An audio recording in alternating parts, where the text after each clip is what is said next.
The year was 1839, and the rolling farmlands of North Carolina concealed more than crops and rustic estates. Behind the polished manners of antebellum society, in the shadows of church steeples and plantation halls, there lurked a darkness so insidious that whispers of it still haunt the region nearly 2 centuries later. This is the story of 2 sisters bound not only by blood but by captivity. Twin daughters of tragedy, their lives became entwined with a man whose respectability masked a monstrous secret. Together they would endure years of deception, cruelty, and unimaginable and though both survived the torments of his household, only one child born amidst the horrors of that place would live to tell the tale. Welcome to Library of Fear. Tonight we begin the account of the Goodwin sisters, Charity and Mercy, and the evil that hid behind the doors of Rosemont. Chapter 1. The arrival at Rosemont.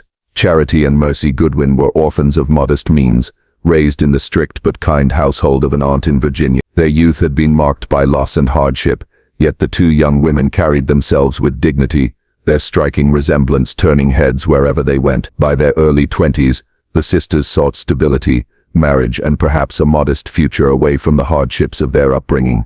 Enter Jeremiah Whitlow, a man of wealth, refinement, and influence. To outsiders, Whitlow was the very picture of Southern gentility, well-dressed, articulate, and generous in manner. His estate, Rosemont, lay near the Cape Fear River, surrounded by fertile lands and guarded by a reputation for prosperity.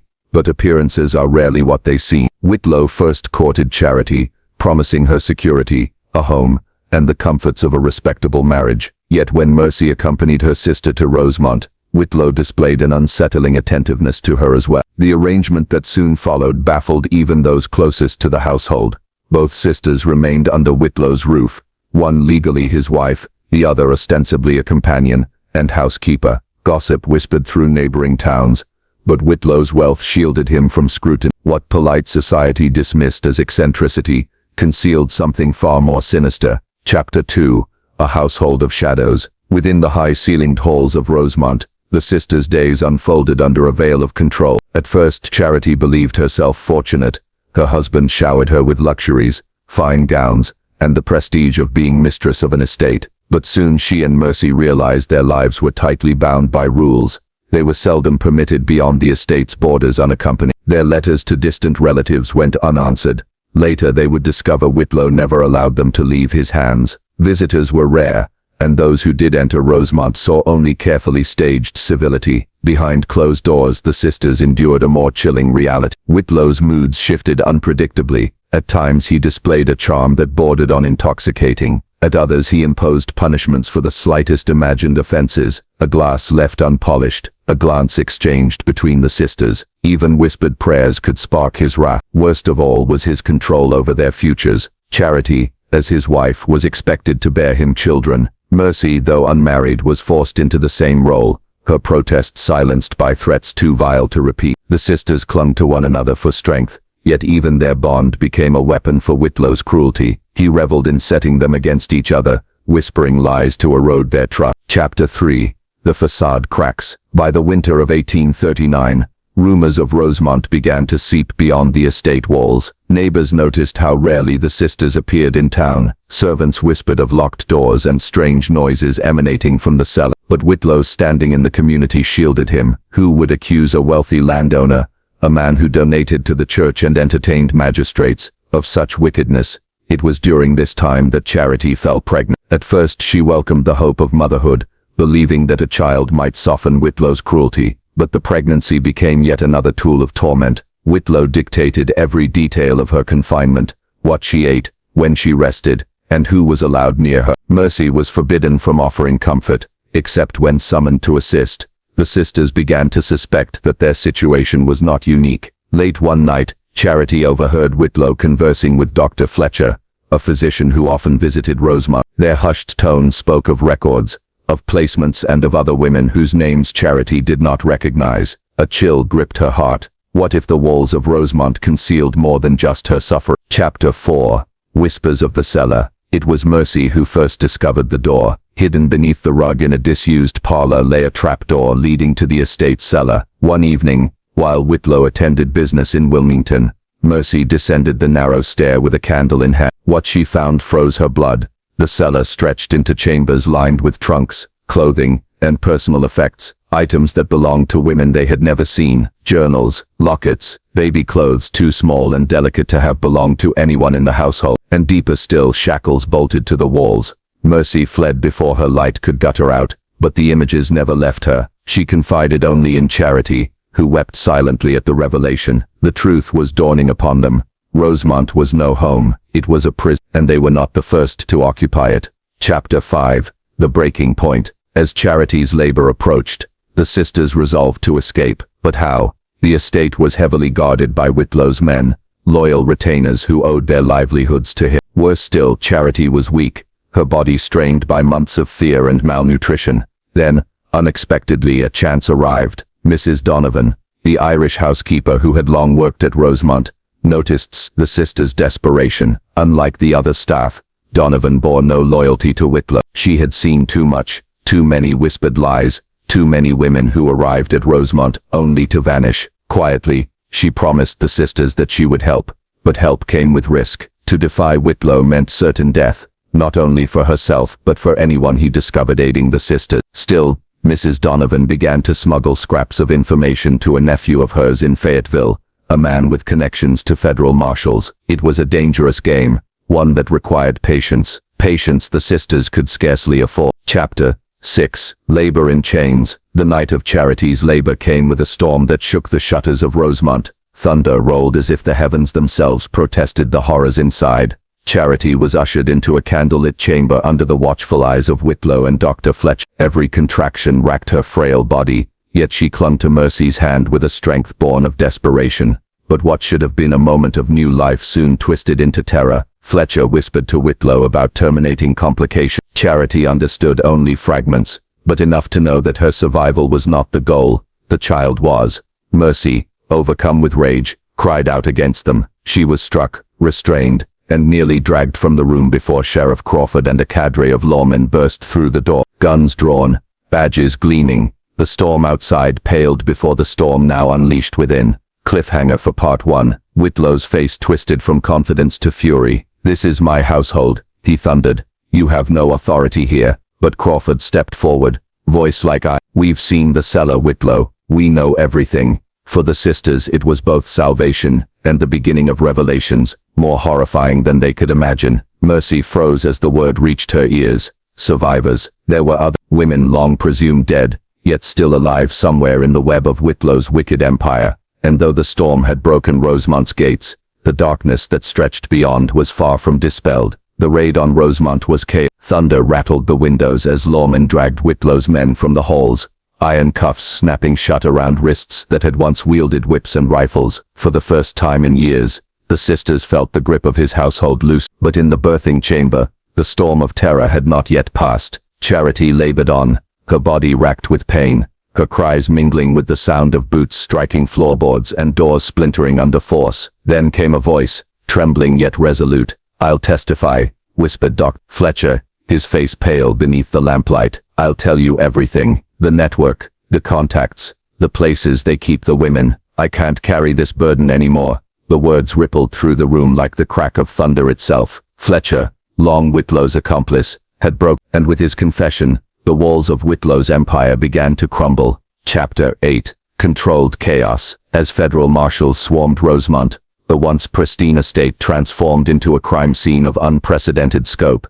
Cabinets were pried open, hidden compartments discovered, documents seized. The cellar, with its locked chambers and shelves of stolen belongings, became the first proof that Whitlow's crimes stretched far beyond whispers. Here were the dresses of women reported dead, journals with unfinished entry, infant clothes packed neatly in trunks, ready for buyers who would never know the truth of where their so-called orphans came from. Outside, horses stamped in the mud as wagons filled with evidence prepared for transport. Inside, Charity's labor raged on, and at last, after hours of agony, a child's cry pierced the storm. A son, alive, fragile yet breathing, a spark of hope in a house built on despair. The child would be named Thomas. But before his first night was done, investigators had uncovered horrors that dwarfed even the cruelty the sisters had endured. Chapter 9. The Wilmington Warehouse. Dr. Fletcher's testimony led marshals downriver to Wilmington, where a derelict warehouse stood quiet at the edge of town. By day,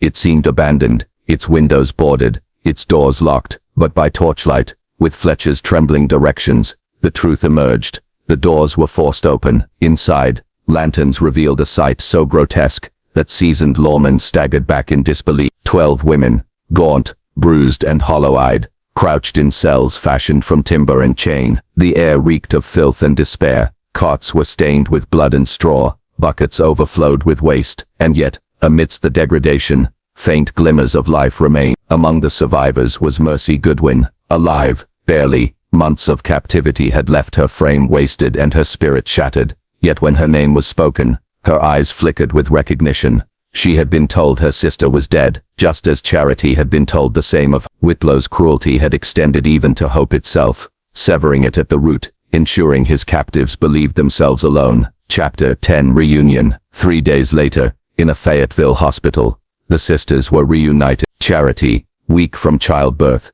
clutched her newborn as Mercy was brought into her room. For a long moment, neither spoke. Then Charity whispered, "I thought you were dead." Mercy's reply was broken, a voice ragged with months of silence. "They told me you had died in child. They told me the same about you." The deception had been as effective as any chain. By convincing each woman her loved ones were gone, Whitlow had stripped them of resistance. What reason remained to fight, when all ties had been severed? But now, the truth stood between them, terrible, but liberating. The sisters wept, clutching one another as Thomas stirred in Charity's arms, a fragile symbol of survival. Chapter 11. The network revealed. The more Fletcher spoke, the more monstrous Whitlow's empire appeared. From North Carolina, the tendrils stretched outward, to Virginia, Georgia, South Carolina. Dozens of women trafficked annually, babies sold to wealthy buyers who believed they were adopting legitimate orphans. Women traded to brothels, kept alive in breeding facilities until their bodies gave out.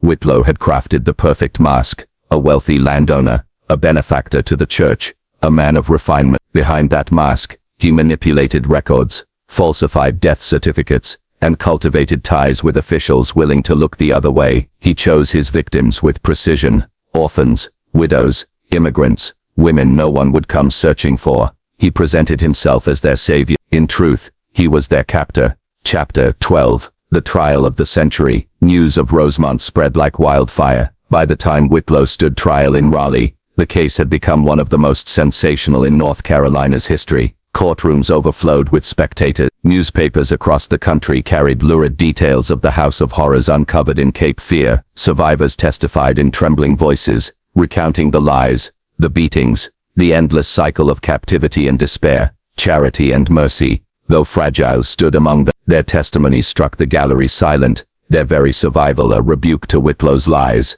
Dr. Fletcher, though reviled, provided the evidence prosecutors needed to unravel the entire web. In exchange for his cooperation, he received a reduced sentence, though he would spend his life haunted by what he had enabled. Whitlow himself never faltered in his arrogance. Even as evidence mounted, even as witnesses spoke, he declared himself misunderstood, a visionary, persecuted for his pursuit of human improvement. His words only deepened the outrage of those who had lost daughters and sisters to his scheme. On December 15, 1840, Jeremiah Whitlow was executed by hanging. Crowds gathered from across the state to see justice delivered. Among them, veiled in black, stood the Goodwin sisters. Chapter 13. The aftermath. Justice came, but scars remained. Mercy, though free, would never fully escape the torment of her captivity, yet she found solace in her sister's love, and in time, married a gentle minister, who helped her rebuild her life. She bore a daughter, the same child stolen from her months earlier, and recovered through the efforts of federal agents. Charity, devoted to her son Thomas, raised him with the knowledge of the darkness that had nearly consumed them. He would grow to become a lawyer, dedicating his life to protecting women and children from predators like Whitlow. Mrs. Donovan, whose courage had sparked the investigation, returned to Ireland with the reward money she had earned. She lived in comfort, forever remembered as the housekeeper, who risked everything to bring down a monster. And Dr. Fletcher, he lived out his days as a broken man, barred from medicine, haunted by the cries of women he had failed to protect. Chapter 14. Legacy of Darkness. The Rosemont estate was torn down, its timbers sold, its land divided among farmers, yet for decades afterward, travelers whispered of strange feelings near the site, the weight of memory, the lingering presence of suffering too deep to forget. The case itself reshaped the law. It exposed the ease with which respectable society could cloak atrocity. It forced new standards for death records, missing persons investigations, and interstate prosecutions of human trafficking. But most of all, it reminded the world that evil thrives not in shadows alone, but in the gilded parlors of men whose wealth blinds others to their cruelty. The Goodwin sisters survived, but survival came at unimaginable cost. Their courage, combined with the quiet bravery of allies like Mrs. Donovan and the eventual confession of a guilty man, brought down a network that might otherwise have flourished for years. Yet one cannot help but wonder, was everything truly revealed? Fletcher named facilities, but what if others existed, hidden deeper in the South, their victims never found? How many names remain lost in the void of Whitlow's records? How many women vanished with no one left to speak for them? The story of Rosemont is not merely one of justice achieved. It is a reminder that the darkest horrors often wear the mask of civility, and that vigilance, even centuries later, is the only safeguard against history repeating itself. The further one reads into the papers left behind by that household, the more treacherous the ground becomes. I tread carefully here, for the writings are contradictory, half in ledger, half in letter, and more still in the crude minutes of the county's court. What unites them is not clarity, but a sickening suggestion that all was contrived to conceal the most intimate abuses of power. In a bundle of records marked domestic accounts, 1839, several sheets appear at first to be no more than bills of purchase, flour, iron tools, tinctures ordered by post from Wilmington. Yet in the margin, in a hurried hand, are notations unlike any ordinary bookkeeping. Phrases such as "the second womb is yet unfruitful," or "the first sister carries, the other deceives." These are not words of commerce, but of monitoring flesh, as one might have heard. The words belong, it seems, to Joseph Harlan himself. That he measured 2 women bound by blood, not for their dignity but their fertility, should trouble any reader even at a century's distance. Worse still is the cache of letters that passed between Joseph and his brother Charles Harlan, who dwelt some counties north. Charles was a student of crude theories then gaining traction among the less scrupulous physicians, ideas that human worth could be cultivated by managing bloodlines, that certain families ought to be strengthened through carefully chosen union. In one surviving letter, Charles wrote, "I urge you, Joseph, to persist with both, for the advantage lies not only in the wombs but in the shared blood of those women. Should a son be got of such design, he would carry no rival." Such words chilled the spirit. The twins, Elizabeth and Abigail, had no choice, no courtship, no lawful claim to say yes or no. They were placed under a single roof, presented before a single man, and told by custom that what was demanded must be borne. A third set of documents complicates matters further: the testimonies collected in 1842 during a brief inquiry into Harlan's dealings. These statements were given by neighbors, some of whom admitted to witnessing quarrels at night. A woman living on the adjoining acreage recalled hearing cries as of 2 women wrangling with one man, then breaking into weeping. Another, a field hand once loaned to the Harlans, spoke in cautious tones. They was alike in face, the two, but not in bearing. One was obedient, the other full of fight. He favored the yielding one but would not release the other. Through such fragments we glimpse not harmony but rivalry, yet not rivalry born of natural temper, but rivalry forced upon them. Joseph's attention shifted back and forth, provoking suspicion and despair. Elizabeth, the elder by minutes, is described as submissive, bowed, quick to silence. Abigail, by contrast, resisted with words and, on occasion, with blows. The records say that once, when he reached for her, she seized a bottle from the mantel and dashed it against the hearthstone. For this act she was confined for 2 days without food. The question of the child, the single child who survived, arises in nearly every page of this archive, though never with satisfaction. It appears both women conceived in the span of months. Elizabeth carried to term. Abigail miscarried in her 4th month, leaving stains noted in the physician's log. The physician, a Dr. Cowper, recorded with a clinical air. The body expelled itself in pieces, the mother weak but recoverable. The other sister remains gravid, approaching labor. Such coldness in description, set beside the reality of 2 young women suffering in isolation, magnifies the cruelty of their lot. Elizabeth's child, a daughter named Sarah, was born in the summer of Abigail's miscarried child. There is no grave. The journals imply it was disposed without ceremony, perhaps even without burial. From this moment forward, the household grew more venomous. Abigail, robbed of her chance to bear a child, grew suspicious that her sister was favored in Joseph's. Elizabeth, though passive, clung to her infant as a shield, knowing her place depended on that fragile life. One neighbor's affidavit given in later years contains a harrowing observation.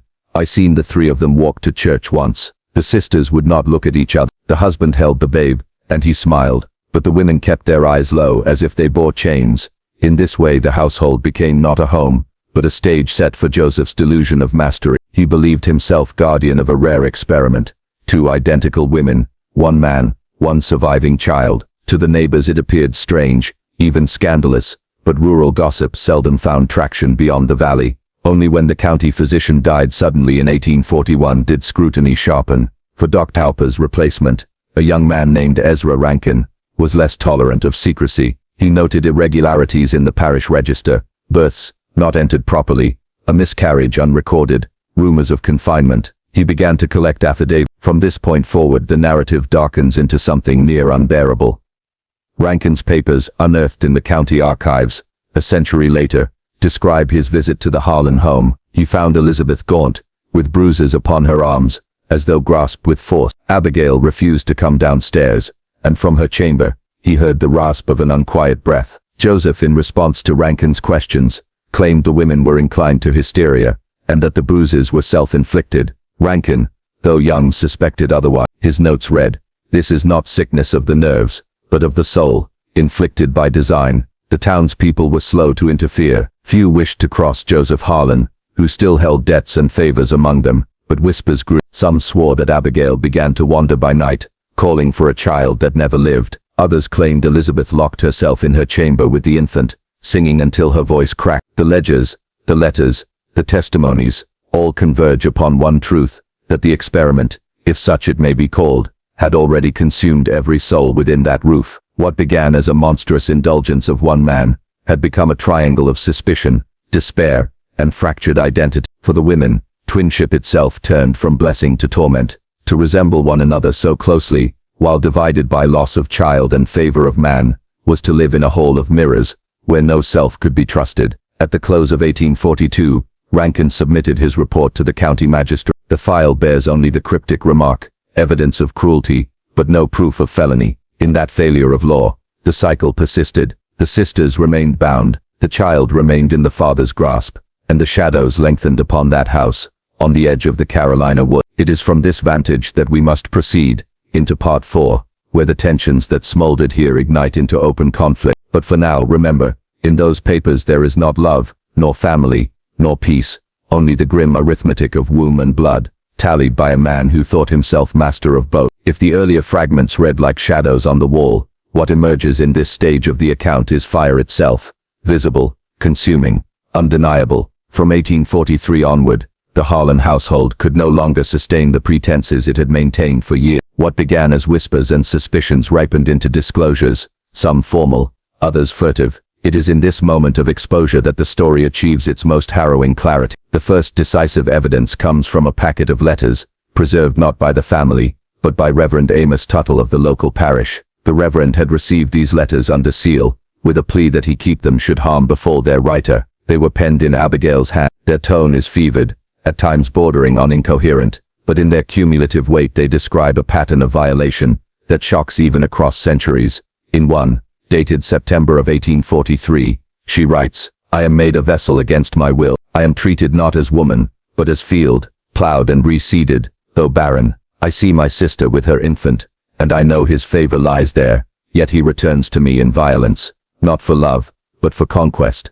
Reverend, I beg you, if these words survive me, do not let them be buried." Another letter, from December of the same year, describes Elizabeth's decline. The child, Sarah, had survived into her 4th year, but was sickly. Abigail suggests that Joseph began to force peculiar regimens upon the girl, cold immersions, tonics, heavy with laudanum, and repeated prodding, by physicians, sympathetic to his brother's theories of strengthening the stock. Elizabeth, desperate to protect her daughter, attempted to refuse these experiments. For her defiance she was struck and confined. The Reverend, perhaps overwhelmed by the enormity of these allegations, did not at once act, but he placed the letters in safekeeping, and they remained there long after his death, only discovered when his effects were catalogued a century later. Their survival explains why we know so much of Abigail's anguish, though she herself left no other testimony. Meanwhile the legal apparatus stirred in its own halting way. Dr. Rankin, whose earlier suspicions had been dismissed, persisted quietly in gathering testimony. He visited neighboring households,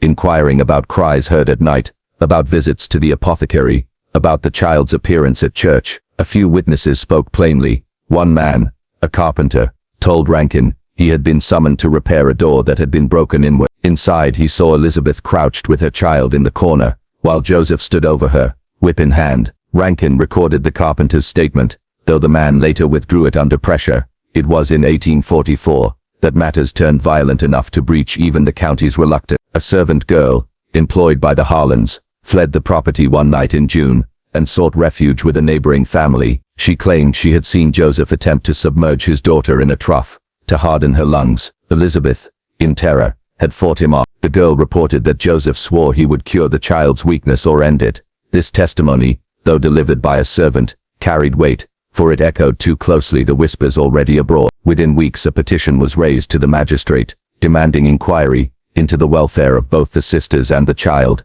Joseph was compelled to appear before the court.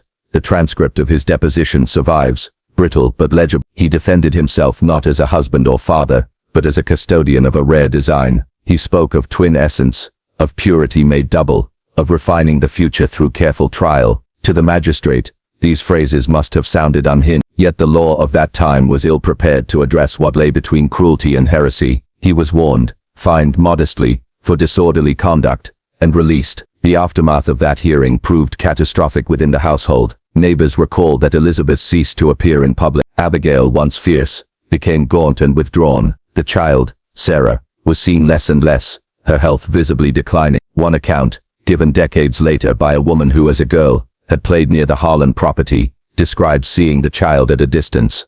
She was pale as a candle stub, her hair thin, her eyes too large. She held to her mother as if for breath itself. By 1845, the situation reached its dreadful crescendo. A fire consumed the western wing of the Harlan home one autumn night, whether accidental or kindled. No record states with certainty. What is known is that Abigail perished in the blaze. Her body was recovered charred beyond recognition, but identified by a locket she wore. Elizabeth and Sarah survived, though both were found half-conscious in the yard, the child clutched tight against the mother's chest. Joseph himself was seen running from the house with trunks of papers, later found to contain his ledgers and his brother's correspondence. Rumors abounded that the fire had been set to silence Abigail, who in her letters had spoken of making her suffering known. Others whispered it was she herself who lit the flame, choosing annihilation over bondage. The truth is unknowable. In the wake of the fire, Elizabeth fled with her daughter to the home of distant kin. For a time she remained hid. Joseph attempted to reclaim them, filing petitions in court for the return of his property. Yet public sentiment had shifted. The spectacle of the fire, the testimony of the servant girl, the lingering whispers, all combined to cast him in a darker light. The magistrates, though unwilling to prosecute him for homicide, denied his petitions. He left the county soon after, traveling west. His fate remains obscure. Elizabeth, broken and diminished, tried to raise Sarah in quietude, but the child's frailty only worsened. In 1847 she succumbed to fever. Elizabeth, it is said, never recovered from the loss. She died within 2 years, buried beside her daughter in a small, unmarked plot. Thus ended the immediate chapter of the Harlan household, yet its memory endured. Abigail's letters remained with Reverend Tuttle's estate. Rankin's papers, though sealed, were later rediscovered in the county archives, and the local families told the tale in hushed tones, of twin sisters made into rivals, of one child born and lost, of fire that closed the account. What endures most chillingly is not the physical ruin, but the sense of a design pursued with cold conviction, a design that reduced women to vessels, children to experiments, and family to legend. The legacy of that obsession would ripple outward, feeding into the darker currents of pseudoscience and improvement that took root in that century. As we pause here, at the threshold of collapse, one truth becomes unavoidable. The Harlan story was never merely a domestic tragedy. It was a symptom of a broader madness, cloaked in the language of progress, but built upon cruelty. In the next part we must confront the wider implications, as documents from physicians and reformers reveal how such practices were not isolated, but encouraged, studied and repeated. With Abigail's death and Elizabeth's decline, one might suppose the tragedy confined to a single family. Yet the papers that follow reveal something darker, that Joseph Harlan's designs were never his alone. He was not a solitary tyrant consumed by peculiar lusts, but part of a wider network of men who clothed their appetites in the language of science. Among the charred trunks salvaged from the fire were bundles of correspondence between Joseph and his brother Charles. These letters, once dismissed as eccentric ravings, acquire new significance when read beside the publications of physicians in the 18th. For Charles had studied briefly under men who trafficked in the pseudoscience of hereditary cultivation, theories imported from Europe and adapted with terrible zeal to the American South. One letter dated March 1838 bears repeating, "You must think of the twins not as wives in the common sense, but as a twin stock. Their likeness is the instrument by which you may achieve a purer descent. The survival of but one child is not failure, it is concentration. The blood, tightened, may yield greater strength if managed across generations."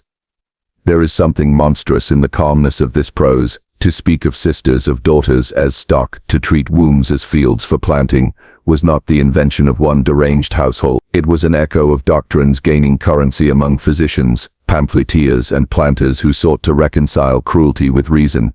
Dr. Ezra Rankin, who had battled Joseph in court, preserved several pamphlets he believed influenced the Harlan brothers. In his marginalia, he scrawled furious notes.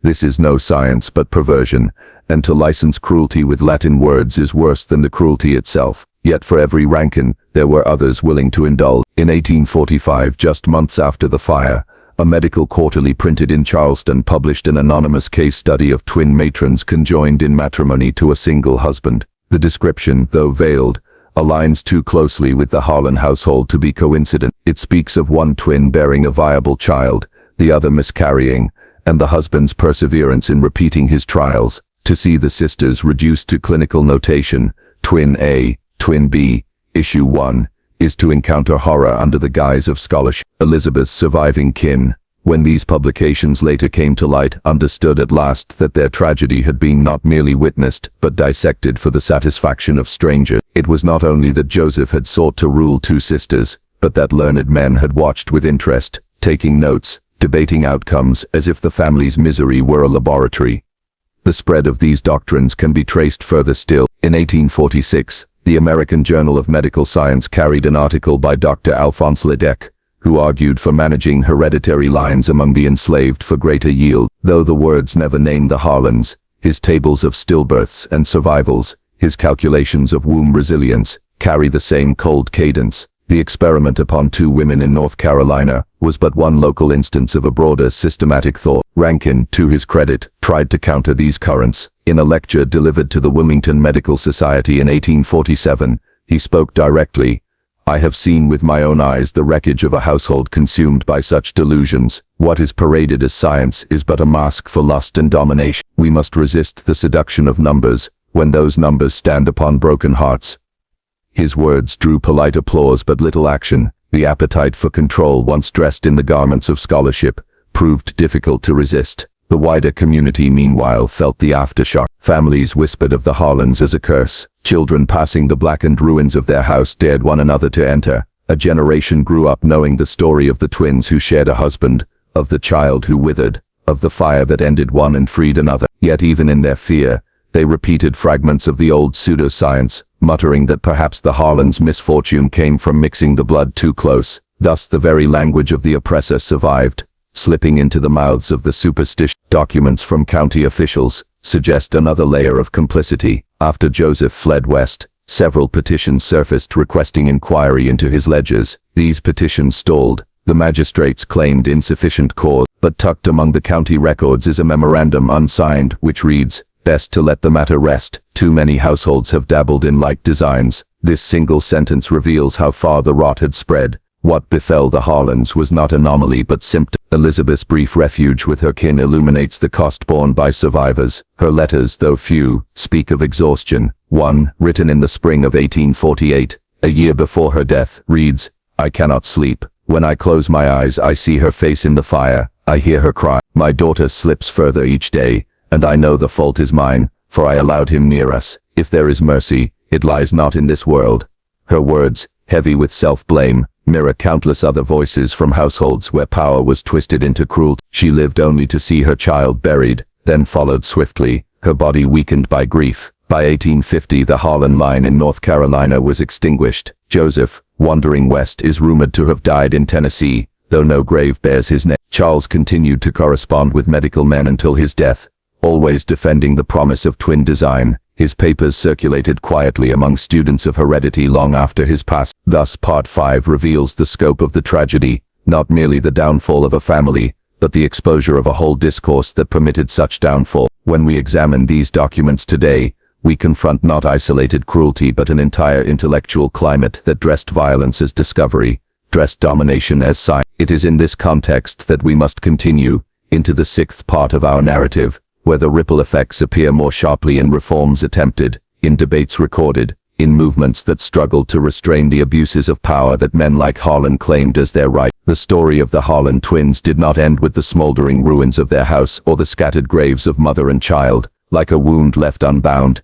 it bled outward into the courts, the medical societies, and the private whispers of drawing room. Though Elizabeth and Abigail were gone, their fate became a point of reference, invoked both by those who sought reform and by those who defended the cruel theories that had guided Joseph's hand. In the spring of 1849, the Wilmington courthouse saw a series of hearings prompted by the surviving kin of Elizabeth. They petitioned to have Joseph declared legally dead, to reclaim what remained of the family land, and to prevent creditors from seizing the property under claims that Joseph had left debts unpaid. The proceedings might have been routine, but the testimony forced into daylight what polite society preferred to keep in shadow.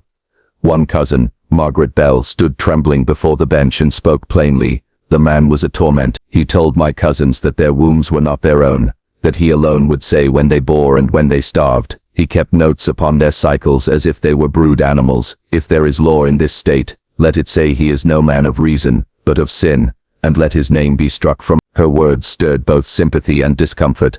Some nodded gravely, others muttered that it was unseemly for a woman to speak so frankly of private matters. Yet her testimony was entered into record, and from those pages, later reformers would draw grim examples of how domestic tyranny flourished behind the veneer of respectability. During these same years, the medical establishment wrestled uneasily with the exposure of selective matrimony experiments. Dr. Ezra Rankin continued his crusade, publishing essays that directly challenged the Charleston case study and the veiled article in the American Journal. He argued that the tragedy of the Harlans proved the inherent danger of treating wives as instruments of hereditary design.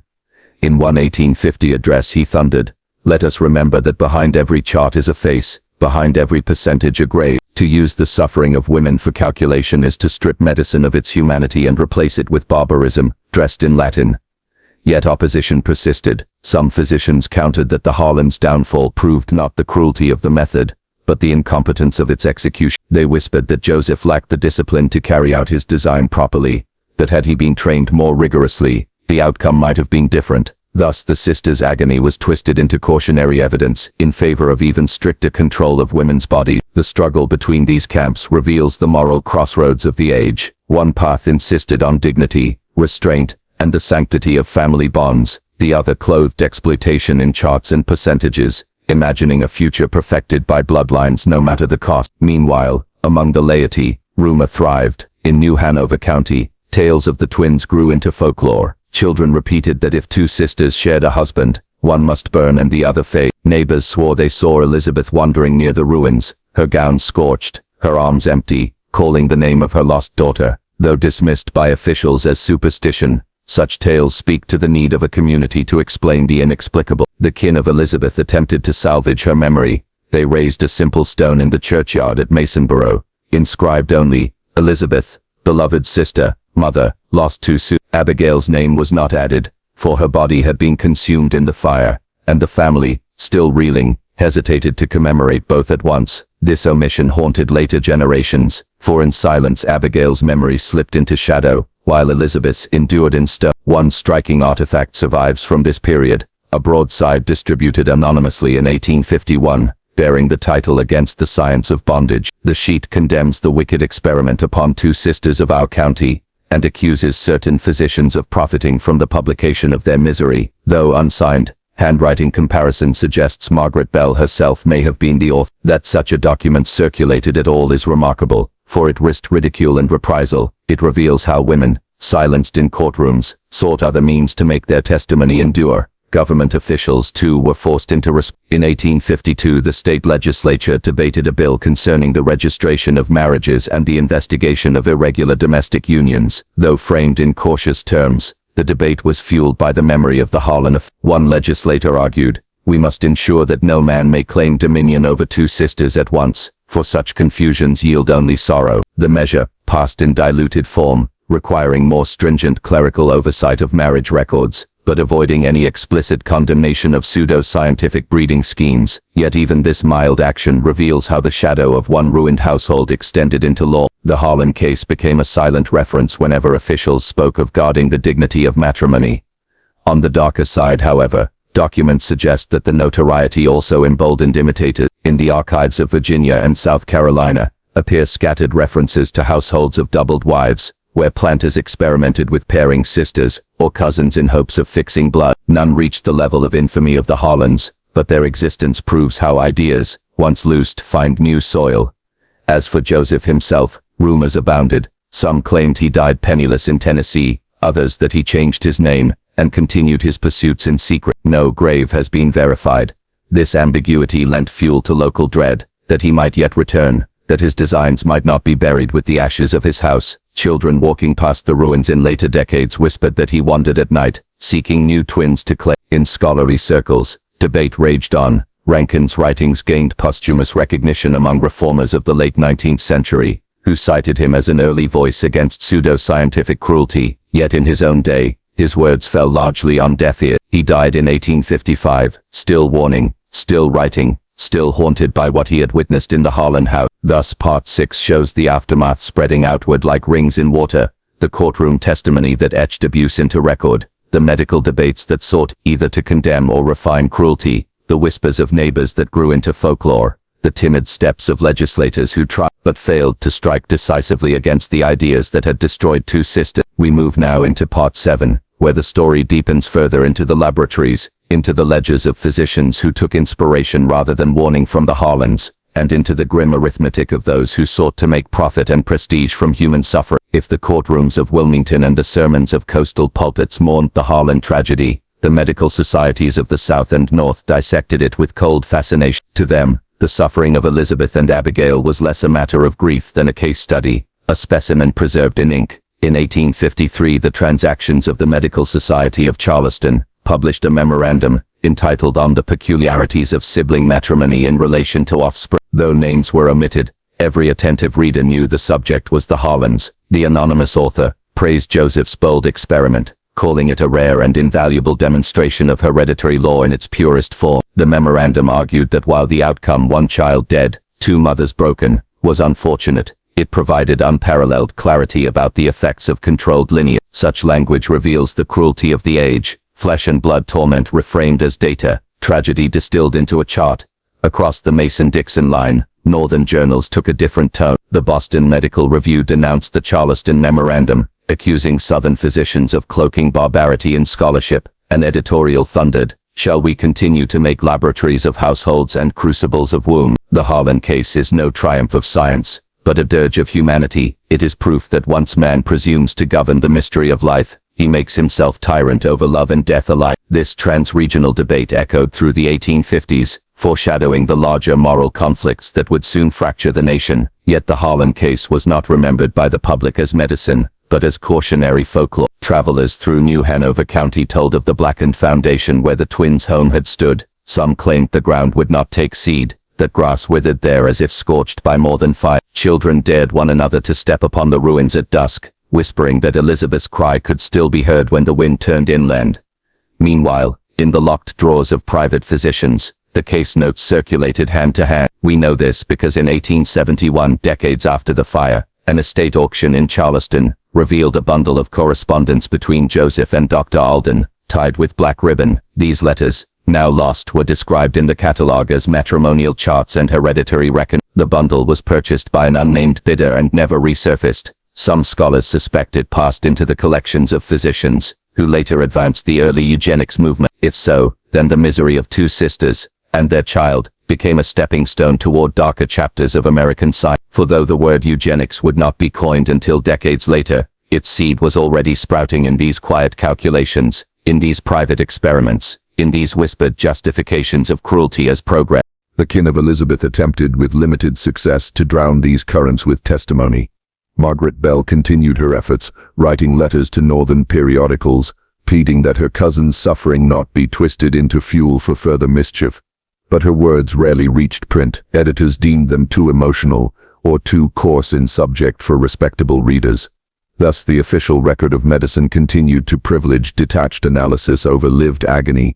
By the late 1850s, the tale of the Harlans had split into two parallel legacies. In the parlors and churchyards of North Carolina, they were remembered as victims of one man's madness, their names murmured with pity and unease. But in the ledgers and lectures of certain physicians, they were remembered as a demonstration, a proof of principle, a cautionary tale not against cruelty but against imprecision.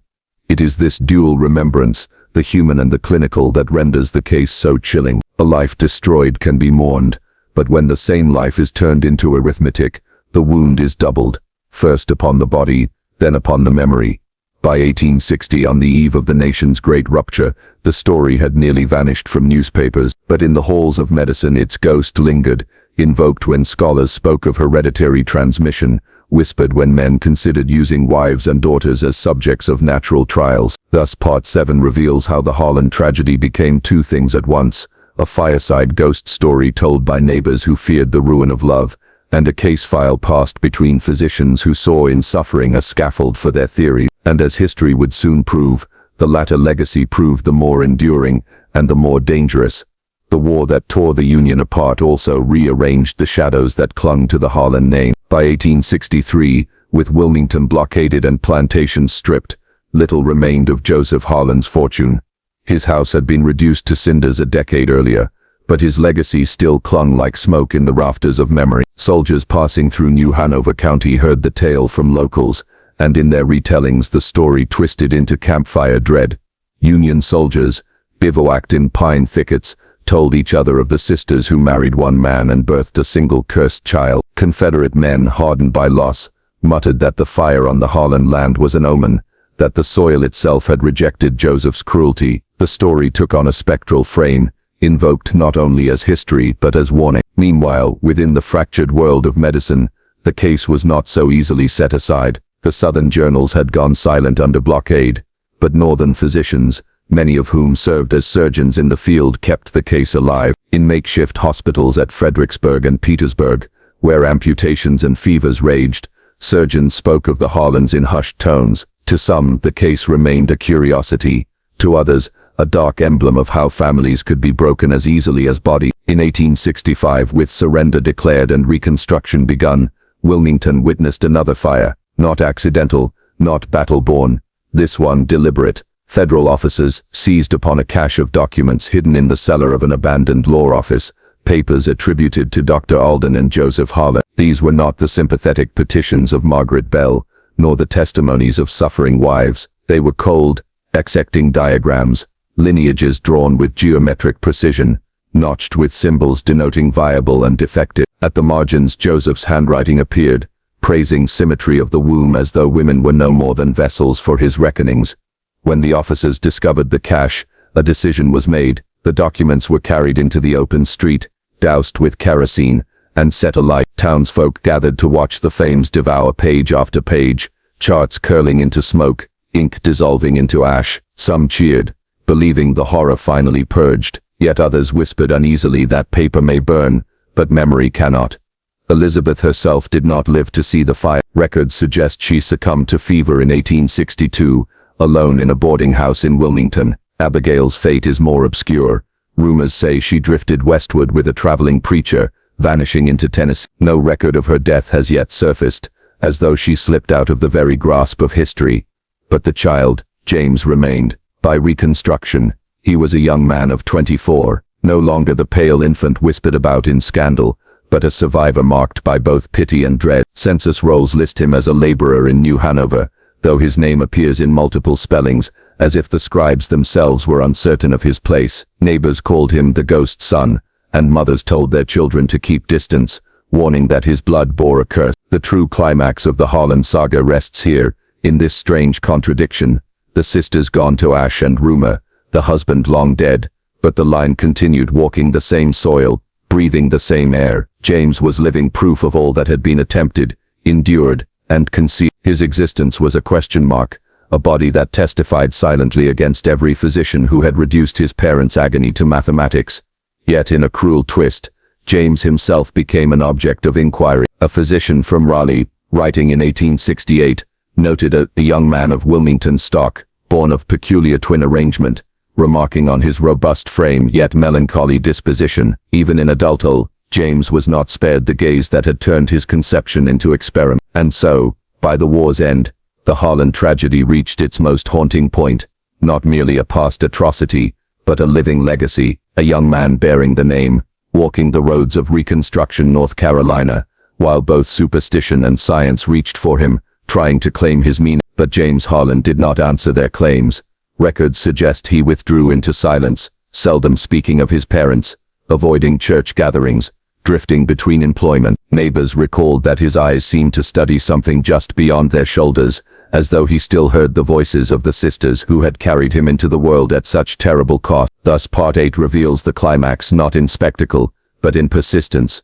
The case did not vanish with Joseph's death, or with the fire of 8. It lived on in his child, in the physician's pages, in the soil itself. And though the war burned the ledgers, it could not burn the fact that one life had emerged from the ruins, fragile, solitary, but enduring, like a lone candle that refuses to go out.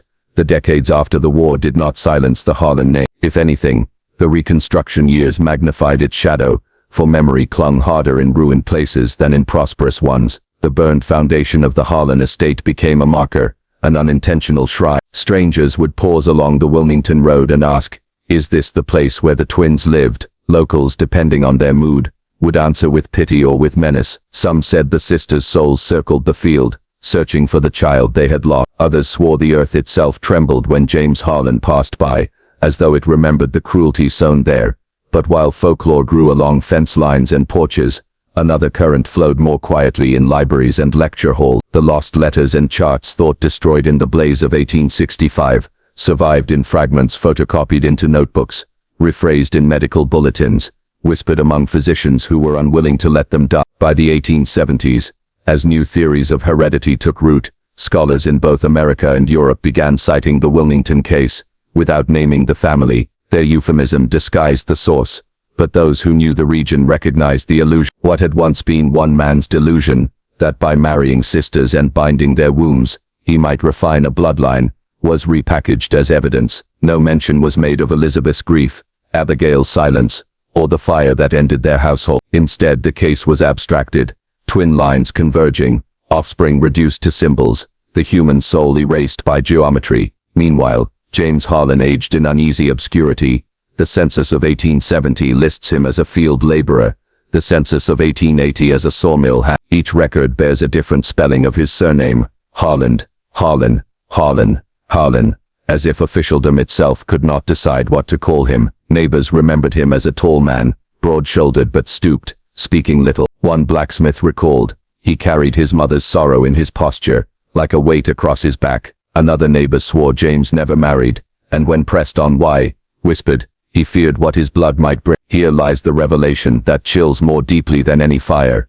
The experiment did not end with Joseph's death. It lingered in James's very hesitation to love, to marry, to father children. A whole life was narrowed, shaped not by his own will but by the shadow of choices made before he drew breath. His solitude became the truest legacy of the Harlan experiment, a silent refusal of continuation, an embodied warning. Yet history suggests he could not wholly escape. In the 1890s, a physician from Raleigh published an essay on hereditary peculiarities observed in coastal families. Within it lies a veiled reference to a survivor of twin lineage, now advanced in years, whose frame remains sturdy though his aspect is brooding. This was James, stripped of name, again reduced to example. His private endurance was made public without his consent, as if the world insisted on prying open the wound. By the turn of the century, whispers spread that James had vanished into the backcountry, retreating from towns where his presence drew curiosity. Some said he lived out his final years near the Cape Fear River, alone in a cabin, speaking only to fishermen who passed by. Others claimed he drowned himself, though no record of such a death exists. His absence became a kind of story in itself, the man who embodied a nightmare, walking into the trees and leaving only silence behind. But the broader legacy was not so silent. In 1904, when American scholars gathered to debate heredity and improvement of the race, the The Wilmington case was cited once more, this time as evidence for eugenic theory. The names of Elizabeth, Abigail and James were gone. What remained were diagrams, conclusions and warnings stripped of humanity, the sisters' suffering, Joseph's cruelty, the fire, the silence. All of it became a ghost hidden inside the polished phrases of scientific ambition. Thus Part 9 exposes the true scale of horror, not just the suffering of one family, but the way their story was stolen, transmuted, and weaponized. The Harlan tragedy became more than gossip, more than folklore. It became fuel for a movement that would, in the decades to come, darken whole nations. And yet alongside the clinical theft, the ghost story endured. In New Hanover County, mothers still warned children not to tread the burned field. Fishermen claimed to see a tall, solitary man at dusk, along the Cape Fear, watching the water as though waiting for something. Scholars wrote papers, neighbors whispered prayer. Between them both stood the silence of James Harlan, which no ledger could contain. By the early years of the 20th century, the land that once bore the Harlan estate had been absorbed into farmland, its precise boundaries blurred by decades of plowing. Yet locals insisted the soil remained strange. Corn failed in one corner, and a particular oak never grew straight, as though resisting the pull of unseen roots below. Children dared each other to spend nights there, swearing they heard two women weeping, their voices overlapping like mirrored echoes. Farmers, more practical, muttered that the earth itself remembered too much blood. Academia had long since claimed the tragedy for its own end. What began as Joseph Harlan's obsession, twins, lineage, selective breeding, had been stripped of names and bound into charts. By 1915, the Wilmington case appeared in several European texts on heredity, always without context, as if the horror of its origin were irrelevant. To scholars, it was a datum. To the county, it was a wound. And still the family's ghost clung. James Harlan, whether dead in the river or lost in the woods, remained a figure of speculation. In 1922, a Wilmington paper published an anonymous letter, claiming to have met him, a gaunt old man who warned, "Do not let them draw lines through you, do not let them measure your love." The editors dismissed it as fiction, but in parish halls and among midwives the words took root. Perhaps James had indeed left one last warning before vanishing entirely. As decades passed, the story bifurcated. In lecture halls, the Harlan name was erased, the case surviving only as a rare example of twin convergence. In Carolina kitchens, however, it lived in whispers, mothers telling daughters that no bloodline was pure, that men who promised improvement usually meant harm. The tale became both a weapon of eugenic theory and a folk cautionary story against it, two currents flowing from the same source. By mid-century, when historians reopened sealed records from the 1830s and 40s, a fuller picture emerged. Letters between Joseph and physicians revealed his arrogance. Accounts from neighbors captured Elizabeth's haunted stares, Abigail's withdrawn silence. What had once been treated as data re-emerged as human tragedy. For the first time in a century, the sisters were restored to the narrative, not as symbols, but as women who endured, resisted and suffered. And yet the questions remained. How much of Joseph's network had survived the fire? Were there other families who carried his secret methods forward under new names? Did James leave descendants despite the silence? Each unanswered thread left room for unease, for the suspicion that the story was never truly closed. Today, if you walk the back roads outside Wilmington, you may still hear the tale. Some say, Elizabeth's voice lingers in the fields crying for the child she could not hold. Others swear, Abigail appears in mirrors, her eyes reflecting not your face but another's, almost identical. And on nights when the Cape Fear runs high, old fishermen whisper that they see a tall figure on the banks, stooped, waiting, silent. The Harlan tragedy endures because it was never only about one man's cruelty. It was about what society chose to hide, what scholars chose to steal, and what neighbors chose to whisper rather than confront. Its legacy lies not only in the burned foundation and the stolen charts, but in the uneasy truth it leaves behind, that even the most private horror can seep into public memory, twisting itself into folklore, science and silence. In the end, the twins are gone, James is gone, Joseph is gone, but the story remains, unsettled. It asks of each listener the same unanswerable question: was it ever truly finished, or is some fragment of the experiment still alive, hidden in plain sight, waiting to be uncovered once more?